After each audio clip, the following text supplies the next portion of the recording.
Mari kita bersama-sama untuk berdoa sebelum kita membaca, merenungkan firman Tuhan dan meminta hikmat pencerahan dari Roh Kudus agar kiranya Tuhan memberikan kepada kita pengertian. Mari kita berdoa.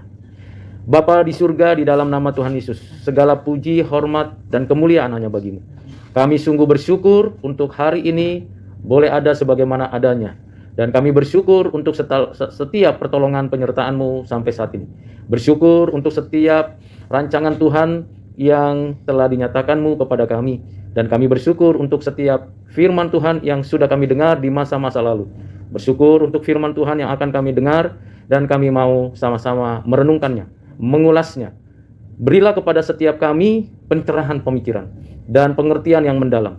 Oleh Roh Kudus-Mu kami mendapatkan kedalaman pengertian itu dan firman Tuhan yang dapat kami diskusikan, diulas oleh karena Tuhan sendiri menolong kami untuk mengerti. Pakailah hamba-Mu yang terbatas dan kami sekalian untuk boleh bersama-sama nantinya merefleksikan firman Tuhan dan melakukannya dalam kesehari-harian kami.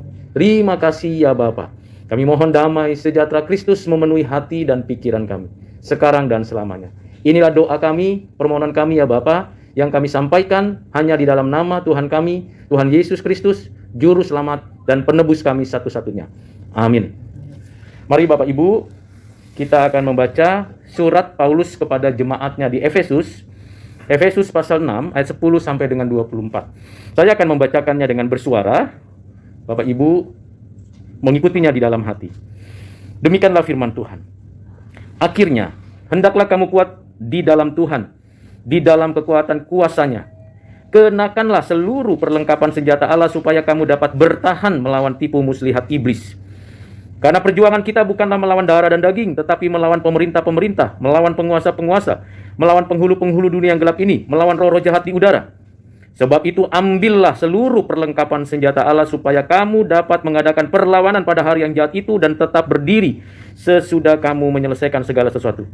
Jadi berdirilah tegap, berikat pinggangkan kebenaran dan berbaju zirakan keadilan, kakimu berkasutkan kerelaan untuk memberitakan Injil damai sejahtera. Dalam segala keadaan pergunakanlah perisai iman, sebab dengan perisai itu kamu akan dapat memadamkan semua panah api dari si jahat. Dan terimalah ketopong keselamatan dan pedang roh, yaitu firman Allah, dalam segala doa dan permohonan. Berdoalah setiap waktu di dalam roh dan berjaga-jagalah di dalam doamu itu dengan permohonan yang tak putus-putusnya untuk segala orang kudus, juga untuk aku, supaya kepadaku jika aku membuka mulutku dikaruniakan perkataan yang benar, agar dengan keberanian aku memberitakan rahasia Injil yang kulayani sebagai utusan yang dipenjarakan. Berdoalah supaya dengan keberanian aku menyatakannya sebagaimana seharusnya aku berbicara. Supaya kamu juga mengetahui keadaan dan al-ihwalku, maka Tikhikus, saudara kita yang kekasih dan pelayan yang setia di dalam Tuhan, akan memberitahukan semuanya kepada kamu. Dengan maksud inilah ia kusuruh kepadamu, yaitu supaya kamu tahu al-ihwal kami dan supaya ia menghibur hatimu. Damai, sejahtera, dan kasih dengan iman dari Allah, Bapa dan dari Tuhan Yesus Kristus menyertai sekalian saudara. Kasih karunia menyertai semua orang yang mengasihi Tuhan kita Yesus Kristus dengan kasih yang tidak binasa. Demikian jauh pembacaan firman Tuhan untuk kita di pagi hari ini, di chapel kita hari ini. Yang berbahagia ialah kita yang menyimpannya, firman itu di dalam hati, dan melakukannya setiap hari. Haleluya, amin. Bapak Ibu Saudara, kita tahu bahwa surat ini spesial untuk jemaat di Efesus, untuk gereja Tuhan yang sedang berhadapan dengan berbagai macam tantangan, terutama identitas kekristenan mereka di tengah-tengah kemajemukan kepercayaan pada zaman itu. Itu mirip dengan gereja kita atau kita saat ini. Di tengah-tengah zaman ini, kita mengetahui keragaman kepercayaan tidak bisa dielakkan. Tampil dengan berbagai model dan caranya sendiri-sendiri. Bahkan di kalangan Kristen sendiri beragam keragaman kepercayaan dan cara berpikir mengenai kekristenan. Perlu untuk mengerti esensi sesungguhnya dari kekristenan kita. Bagaimana kita sebagai orang percaya telah ditetapkan, dipanggil, dimeteraikan, dan mengalami proses pengudusan. Karena kita sudah menyadari posisi dan status kita sebagai orang percaya, milik kepunyaan Tuhan, umat Tuhan, maka kita menunjukkannya di dalam relasi kita, di dalam keluarga, antara istri, suami, orang tua, anak, pasangan demi pasangan, tetangga, masyarakat, dalam pekerjaan dan aktivitas. Pemulihan hubungan itu dimulai dari kehidupan yang dibaharui oleh Roh Kudus setiap hari. Jadi tidak mungkin ada pemulihan hubungan di dalam keluarga, di dalam masyarakat, di dalam gereja, bahkan di dalam pekerjaan, kalau orang-orang yang di dalamnya belum memiliki pemulihan hubungan dengan Tuhan Allah. Dan pemulihan hubungan itu berdampak di dalam masyarakat untuk kita benar-benar menerapkan shalom, yaitu damai sejahtera Kristus, memenuhi hati kita dan memenuhi tempat-tempat di mana kita berada. Kehadiran kita bukan untuk merusak, destruktif, mengacau balaukan, tetapi untuk mendamaikan. Tidak mudah, karena diperlukan di sana suatu upaya untuk kerelaan berkorban, kerelaan untuk betul-betul menunjukkan teladan yang baik. Baik orang tua, pasangan demi pasangan, anak-anak, tuan, majikan, segala sesuatu yang berkaitan dengan struktur sosial di tengah-tengah masyarakat. Dan di jemaat Efesus kita mengetahui bahwa permasalahan itu sangat konkret. Sangat konkret. Ada persoalan dalam keluarga mereka. Ada permasalahan antar anggota masyarakat, antar anggota jemaat, dan ada persoalan di dalam dunia pekerjaan mereka. Karena ada persoalan-persoalan itu, mereka harus menunjukkan bahwa mereka memang adalah orang-orang percaya. Dengan mengekspresikannya melalui tutur kata, tindakan, dan sikap yang baik. Dan disinilah pentingnya para pemimpin gereja memberikan bimbingan, sehingga karunia-karunia jabatan gereja dikaruniakan Kristus. Dari rasul, nabi, penginjil, pengajar, dan gembala.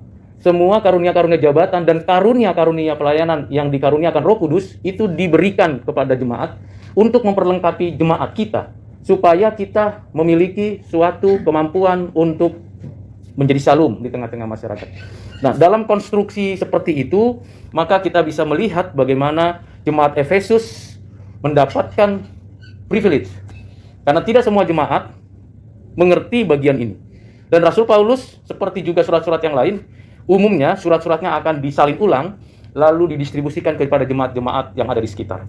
Dan kita bersyukur karena kita mendapatkan surat ini untuk memperkokoh iman kita. Seperti dalam surat Paulus kepada Timotius, 2 Timotius 3:16, bahwa segala tulisan yang diilhamkan Allah itu bermanfaat untuk mengajar, untuk mendidik, menyatakan kesalahan, memperbaiki kelakuan, sehingga kita mendapatkan modal. Modalnya apa? Modalnya adalah firman Tuhan. Nah, setelah kita memahami konstruksi surat Paulus ini, maka kita masuk kepada bagian yang paling penting untuk memahami ayat 10-24. Ada 5 pokok pikiran di sana yang dapat kita mengerti dan kita perlu merenungkannya. Bagian yang pertama di ayat yang ke-10 itu berbicara tentang kuasa Allah. Bagian yang kedua adalah berbicara tentang bagaimana kita punya sikap hati mengenakan perlengkapan senjata Allah. Bagian ketiga, bagaimana kita dapat memiliki strategi melawan setan dan roh-roh jahat. Dan bagian yang keempat adalah langkah-langkah dan tindakan strategis untuk mengenakan perlengkapan senjata Allah. Dan bagian kelima, kita tekun di dalam doa, permohonan kepada Tuhan. Tentunya, dari 5 bagian itu nanti ditutup dengan berkat dan doksologi kepada Tuhan Allah. Mari kita lihat satu persatu pada bagian-bagian ini. Bagian pertama mengenai kuasa Allah. Injil adalah kekuatan Allah, dunamai, yang menghancurkan kuasa setan dan roh jahat. Injil berkaitan dengan pribadi dan karya Kristus. Jadi kalau orang Kristen mau betul-betul menunjukkan shalomnya di tengah-tengah dunia, harus meminta kuasa Allah bekerja di dalam dirinya. Kita harus sadar dan menyadari diri itu kita rapuh, kita lemah, kita berhadapan dengan keadaan diri yang lemah dan kondisi dunia yang begitu menakutkan dan menyeramkan. Kita tidak bisa melawan dunia ini dan kekuatan-kekuatan setan dengan kemampuan intelektual kita, dengan kemampuan pengalaman kita atau intuisi kita. Kita berhadapan the real life kita everyday, di rumah, di kampus, di kantor, dalam masyarakat. Bagaimana kita bisa menghadapinya dengan tepat dan kita berkemenangan? Perlu adanya kuasa Tuhan. Kuasa Tuhan yang kita minta terus. Urapan Tuhan untuk setiap kita disediakannya ketika kita minta, Tuhan, berilah kepada kami kuasa-Mu. Kuasa untuk mengalahkan setan, mengalahkan tipu daya iblis, mengalahkan segala hal yang mungkin akan kita hadapi. Nah, orang-orang seperti itu yang menikmati kuasa Tuhan akan lebih efektif nanti menerapkan shalom. Sekali lagi, kita diutus menjalankan misi Allah, menerapkan shalom, yaitu membawa damai. Sangat sulit sekali kita membawa damai dengan kita hanya bermodalkan intelektualitas kita atau bermodalkan pengetahuan teologi kita. Itu tidak akan mungkin terjadi. Karena the real life kita betul-betul adalah si jahat, orang-orang berdosa, dan diri kita. Sangkal diri, pikul salib. Bagaimana kita bisa menghadapi? Tentu minta kuasa Tuhan. Maka Rasul Paulus mengatakan, hendaklah kamu kuat di dalam Tuhan, di dalam kekuatan kuasanya. Ini ada suatu upaya kita yang terus meminta dan menanamkan di dalam kita patos. Patos itu suatu upaya di dalam hati, sebuah komitmen yang mendalam di dalam hati, meminta kehendak Tuhan untuk menjadi kehendak kita, dan kita punya kehendak untuk dapat menerapkan shalom dengan kuasa Tuhan. Jadi ada satu kehendak yang mendalam, yang mendasar. Jadi kita tiap hari kalau kita bangun tidur atau kita mau melakukan apa saja, minta kuasa Tuhan. Jangan sungkan, karena disediakan Tuhan. Jadi bukan hanya untuk mengusir setan dalam nama Yesus setan keluar, tapi kuasa Tuhan untuk kita menjadikan diri kita agen shalom, mentransformasi di mana kita berada. Nah, Bapak Ibu, tentu tidak mudah. Itu latihan. Maka Rasul Paulus mengendaki kita untuk latihan untuk itu. Jadi bukan hanya sekedar saya mengusir setan dalam nama Yesus, dalam pelayanan-pelayanan saya ke Pangandaran, ke Riau, ke Tapanuli Selatan, ke Kalimantan Barat, beberapa tempat lain, baiklah pelayanan di Jabodetabek, saya menemukan bukan hanya kepandaian kita untuk menyampaikan firman, tapi perlu kuasa supaya meruntuhkan tembok-tembok si jahat itu di dalam hati setiap orang. Nah, ini adalah pengalaman-pengalaman yang mungkin kita belum pernah mengalaminya. Bagaimana orang-orang itu kesurupan, dan bagaimana orang-orang itu seperti harimau, seperti ular, seperti singa, seperti kuasa-kuasa kegelapan. Kita hadapi, itu real. Dan kita harus lawan dengan kuasa Tuhan. Bukan gini, dalam nama Yesus menurut John Calvin, menurut Calvert, menurut Abraham Kuyper. Setan akan ketawa kalau menghadapi seperti itu. Tapi kita mengerti bahwa konstruksi berpikir kita itu mateng. Jadi kita tidak menepis pemikiran teologi, tetapi juga kita tidak mengandalkan itu untuk menghadapi kuasa kegelapan. Nah, ini penting Bapak Ibu Saudara. Jadi seringkali kita berpikir bahwa reform itu hanya teologi, hanya benak saja, hanya ortodoksi saja. Jawabannya keliru sekali. Saya orang reform, saya injili, saya melayani banyak kasus-kasus berkaitan dengan orang-orang yang kesurupan dan orang-orang yang mengalami kuasa kegelapan. Dan saya bersyukur banyak sekali pengalaman-pengalaman spiritual berhadapan dengan itu. Itu bukan sesuatu yang dongeng, imajinasi, atau David Friedrich Strauss mengatakan itu hanya mitos. David Friedrich Strauss itu seorang yang melayani atau bekerja atau punya pemikiran dari Universitas Tübingen di Jerman. Dia mengatakan semua mujizat itu, semua kuasa Tuhan itu mitos. Lalu diteruskan Rudolf Bultmann, itu demitologisasi, itu mitos. Cerita-cerita Alkitab itu mitos. Bagi saya tidak, itu the real life. Kalau Bapak Ibu Saudara mau pelayanan seperti itu, masuk ke dalam pelayanan yang Tuhan mau berikan. Tapi kita tidak cari-cari mana setan, kita usir dalam nama Yesus gitu. Tidak perlu. Karena kalau kita diperkenan Tuhan, kita akan berhadapan dengan itu. Tapi kalau tidak diperkenan Tuhan, jangan cari-cari. Perbaiki dulu hidup kita. Kuasa Tuhan yang harus kita rasakan dan nikmati. Karena itu Rasul Paulus mengatakan itu, ini bukan sesuatu sekedar anjuran. Ayo kita berniat punya kekuatan kuasanya. Tidak. Karena pasti Rasul Paulus dan beberapa surat Paulus mengatakan, aku sedang berhadapan-hadapan dengan iblis. Bahkan digocok oleh iblis berulang-ulang kali. Dan Tuhan mengizinkan itu. Nah, ini Bapak Ibu Saudara. Jadi seringkali kita melupakan di zaman modern atau postmo ini, atau di zaman post modern ini, melupakan bahwa setan itu real. Roh jahat itu real. Yang kedua, yang ingin disampaikan oleh Rasul Paulus, bagian kedua adalah mengenakan seluruh perlengkapan senjata Allah. Mari kita kenakan seluruh senjata Allah itu. Jangan kita anggurin gitu. Anggurin gimana ya? Diabaikan, dicuekin gitu. Nggak bisa. Kita tidak punya kekuatan. Kita itu lemah. Saya sendiri sadar punya kelemahan, punya kekurangan, punya keterbatasan. Banyak hal yang tidak bisa diperkenan Tuhan. Banyak hal kekurangan-kekurangan saya. Tapi saya berusaha untuk Tuhan, mampukan saya, menggunakan perlengkapan senjatamu, layakkan saya. Gunakan perlengkapan. Tuhan mengendaki kita mengenakannya. Kalau mengenakan itu berarti yang lama itu dibuang atau ditinggalkan. Jangan kenakan lagi jadi bersama-samaan. Akhirnya kita tidak mempunyai fokus, Bapak Ibu. Jadi kenakanlah persenjataan Allah. Bagian ketiga, langkah-langkahnya yang apa yang perlu. Sebelum langkah-langkah itu harus ketiga adalah kita menyadari siapa musuh kita. Iblis. Saya tidak akan menjelaskan tentang satanologi, walaupun itu ada 2 SKS sendiri tentang satanologi. Ya. Nah, kalau kita bicara tentang iblis, Lucifer, atau Diabolos, atau pemberontak, itu kita harus menelusuri dari mulai Kejadian sampai Wahyu. Kita menemukan bahwa pribadi iblis itu real. Iblis itu artinya pemberontak. Malaikat yang memberontak kepada Allah. Dan di dalam surat-surat Paulus, bahkan di beberapa surat lain dikatakan bahwa iblis itu tidak punya sendirian gitu. Dan bahkan dia diizinkan berkomunikasi dengan Tuhan Allah. Mendakwa kita siang malam. Di dalam kitab Ayub kita menemukan. Di dalam sidang ilahi, Allah memanggil anak-anak Allah, malaikat-malaikatnya.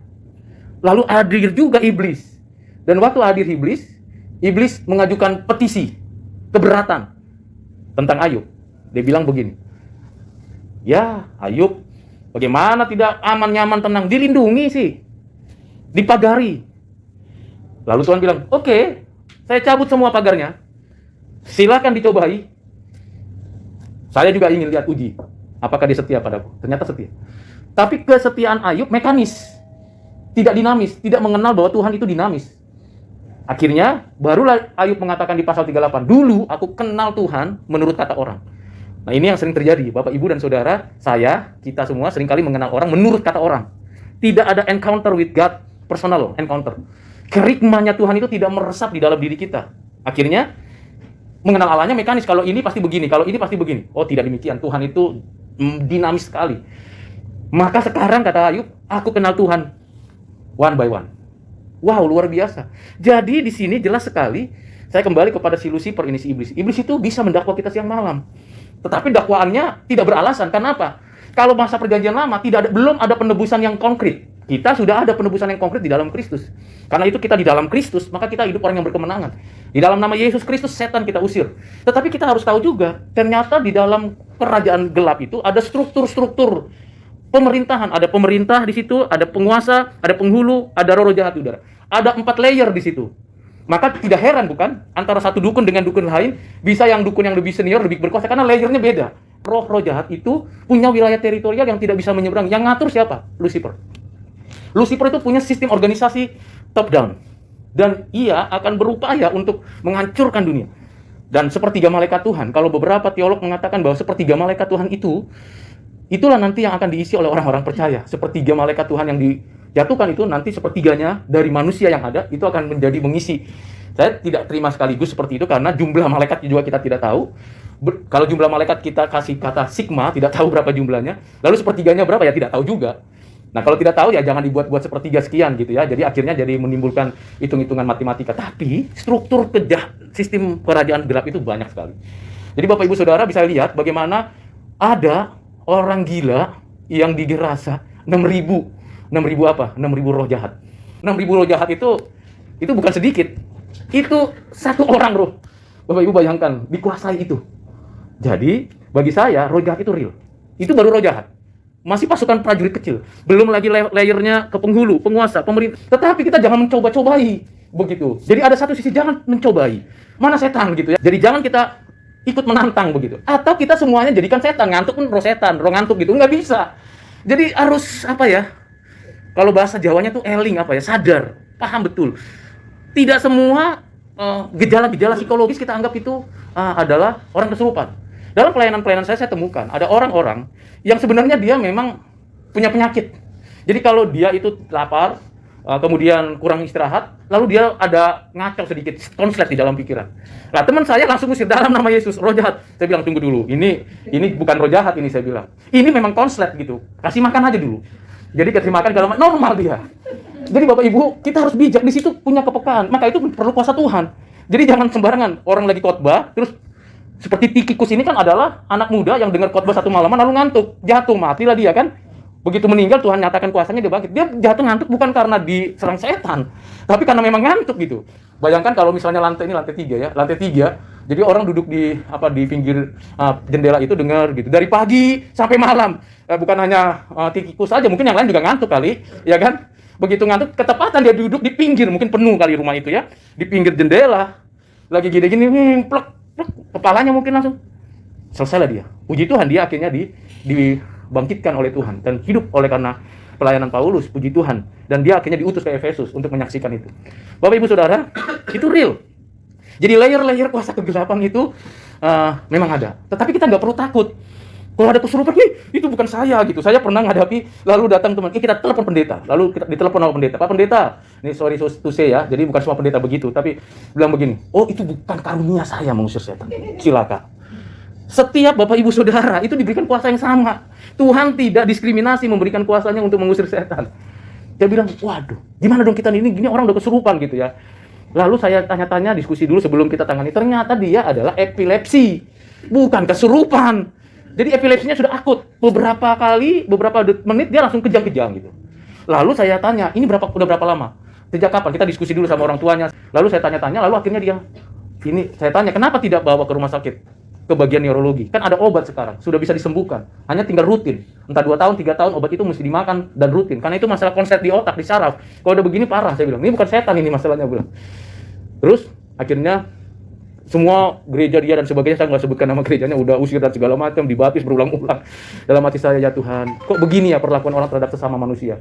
Seolah-olah itu objek daripada apa yang terjadi. Saya bilang, saya peluk dia, saya bilang, tenang, tenang, kita berdoa. Saya nggak tahu dia sadar atau tidak, saya nggak tahu. Karena yang pasti saya peluk dia dan saya ajak berdoa. Selanjutnya, terserah orang tua. Saya cuma punya saran kepada orang tua itu. Ibu bapak, tolong, cuma satu saran saya. Selain berdoa, bawa ke dokter. Bawa ke dokter, periksa dan beri makan obat tuntas. Karena kalau epilepsi, bapak ibu, kalau ada yang seperti itu tidak boleh 1 kali pun bolong makan obatnya. Begitu 1 kali bolong, dia akan mengulang 2 kali lipat. Itu penting. Mengapa saya katakan begitu? Karena saya punya pengalaman seperti itu. Jadi harus tekun, harus tekun. 3 kali dikasih makan obat oleh dokter, dan sekali makan obat itu 7 jenis, lama-lama nanti akan minum terus. Selama berapa tahun? 2 tahun Bapak Ibu. Dan kalau itu sudah dilakukan, puji Tuhan pasti akan disembuhkan. Masalahnya di sini, bukan masalah roh. Tetapi, kita sulit membedakan. Ini roh atau penyakit neurologi. Nah, kita tidak mudah, bukan? Karena itu, jangan cepat-cepat mengambil keputusan, wah ini setan. Kalau ada orang ngantuk di dalam mendengarkan renungan, jangan-jangan dia memang semalaman main game terus sampai pagi, atau nonton bola, begitu ibadah jam 7 di gereja, haleluya, amin. Ada amin saudara, amin. Padahal ngantuk sebenarnya. Nah, jangan bilang, dalam nama Yesus, roh ngantuk keluar. Orang nggak ngantuk karena rokok, ngantuk karena memang dia ngantuk gitu secara fisik. Jadi Bapak Ibu, mesti bisa membedakan 2 hal ini. Tetapi memang ada kuasa kegelapan. Nah, bagian yang keempat adalah bagaimana kita menggunakan senjata perlengkapan. Yang pertama adalah kita melawan setan dengan senjata perlengkapan itu, yaitu kebenaran, keadilan, kerelaan, Injil, iman, dan firman. Ini penting, kebenaran. Jadi konstruksi berpikir kita harus diperlengkapi dengan kebenaran-kebenaran Allah. Kebenaran Allah, firman Allah, kerelaan, Injil dengan iman, dan bagaimana kita menjalankan itu ada kiastisnya. Jadi kita bisa mendapatkan ini dengan kita memperlengkapi diri kita, Bapak Ibu. Bagaimana mungkin kita bisa peka dan mengerti bahwa ini adalah kuasa gelap, ini adalah tipu daya iblis, ini adalah pekerjaan orang jahat, kalau kita tidak membaca firman? Nggak mungkin kita bisa punya kepekaan itu. Karena kita kosong, Bapak Ibu. Kita kosong. Kita itu tidak punya kekuatan apa-apa. Daya ingat kita juga lemah. Syukurnya Roh Kudus yang akan kita ingat nanti 10 hari setelah ini ya, hari minggu depannya lagi, yaitu hari pencurahan Roh Kudus. Puji Tuhan, Roh Kudus mengingatkan kita akan dosa, kebenaran, dan penghakiman. Jadi walaupun kita baca-baca nggak ingat semua, paling tidak terlintas. Roh Kudus akan mengingatkan kita to remember Him. Bapak Ibu, ini penting. Ketika Yesus Kristus dicobai oleh iblis, dipimpin oleh Roh Kudus loh, dicobai oleh iblis. Di dalam Lukas pasal 4 dan Matius pasal 4 dijelaskan bahwa Roh Kudus yang memimpin Yesus untuk dicobai iblis. Sama seperti Ayub dicobai iblis atas izin Allah. Nah, apa yang dilakukan oleh Tuhan Yesus? Firman Tuhan. Firman Tuhan. Jadi kadang-kadang serangan iblis itu bukan sekedar gelepar-gelepar begitu ya. Karena kita tidak mungkin lagi diserang seperti itu, tapi injeksi pemikiran. Paradigma. Worldview dunia. Itu akan menyelusup masuk melalui beragam cara. Apalagi dalam media sosial seperti sekarang ini. Kita tahu sekali ya, Bapak Ibu, tentang hal itu. Jadi kita perlu memperlengkapi diri. Dan kita mengerjakannya dengan rela. Jangan, baca lagi Alkitab lagi. Baca lagi Alkitab. Kemarin ada yang bertanya, berulang-ulang ditanya sama saya. Pak Rudi, ada yang manggil Bang, ada yang manggil Pak, ada yang manggil Mas, pokoknya nama saya dipanggil lah gitu ya. Sudah berapa kali baca Alkitab? Dan berapa banyak Bapak hafal? Saya bilang, saya paling sedikit 50 kali dari Kejadian sampai Wahyu baca, dan terus berulang sampai sekarang terus. Sekarang sudah mulai eksposisi kitab 1 Korintus. Dan saya baca. Apakah saya hafal semua? Enggak. Kadang-kadang saya ingat di mana ya, tapi ada ayat itu, ada firman itu. Begitu dibaca, betapa pentingnya firman Tuhan. Bapak Ibu Saudara, mari kita jadikan itu kebenaran untuk memerdekakan kita. Yang terakhir adalah bagaimana kita berdoa. Berdoa. Jadi kalau kita berdoa aja, berbicara, nggak usah dibuat sistematika yang sangat detail gitu, seperti ada di dalam skripsi, tesis, atau di dalam disertasi. Mesti ada latar belakang, ada rumusan masalah, ada teori, nggak perlu. Dari hati yang tulus kita doakan, tapi objeknya jelas, yaitu kita doakan apa? Kita doakan pertama hamba-hamba Tuhan yang melayani. Di pedalaman, di desa, di kota-kota, yang berjuang melayani Tuhan. Berdoa seperti Rasul Paulus minta didoakan. Jadi Bapak Ibu Saudara, saya juga minta didoakan oleh siapapun termasuk Bapak Ibu. Karena kita lemah, kita rapuh. Kita kadang-kadang juga menyimpang sedikit, meleset sedikit. Tapi kita mau masuk lagi, itu karena anugerah Tuhan. Ada kekuatan yang Tuhan berikan dari Dia ketika kita memohon doa kepada Tuhan. Jadi berdoalah untuk siapapun, untuk orang-orang percaya. Jadi dari kelima itu, 5 bagian itu yang kita sudah expose di sini. Tapi kalau dalam satu kesatuannya memang perlu terakhir adalah doa, dan yang dari kelima itu, maka Paulus menyampaikan doa berkat, damai sejahtera. Wah, betapa indah ya kalau kita itu masuk ke rumah atau berhadapan dengan siapapun dengan mengatakan damai sejahtera, shalom untuk kita. Itu tenang sekali Bapak Ibu. Jadi di sini Rasul Paulus betul-betul konstruktif ya, memberikan arahan kepada jemaat. Apakah jemaat Efesus sudah sempurna? Jawabannya tidak. Tapi apakah jemaat ini dilecehkan, direndahkan, diremehkan oleh Rasul Paulus? Tidak. Rasul Paulus terus membimbing, memberikan arahan sampai kepada berkat Tuhan turun atas mereka. Mari kita lakukan seperti itu Bapak Ibu.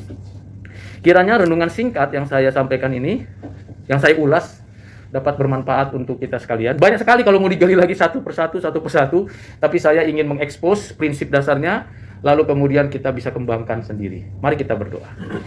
Bapak, terima kasih untuk firman Tuhan yang sudah kami baca, dan hamba-Mu Engkau izinkan mengulasnya. Kalau ada kekurangan, kelemahan, keterbatasan, bahkan kesalahan, mohon ampuni Tuhan. Mohon tarik itu dari ingatan kami, dan kiranya pengajaran yang benar saja yang tersimpan di hati kami, agar kami dipimpin oleh Roh-Mu, mendapatkan kekuatan dari-Mu untuk menjadi pelaku firman.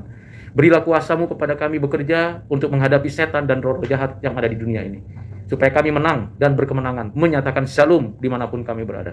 Terima kasih Bapa, dalam nama Tuhan Yesus kami berdoa bersyukur. Amin.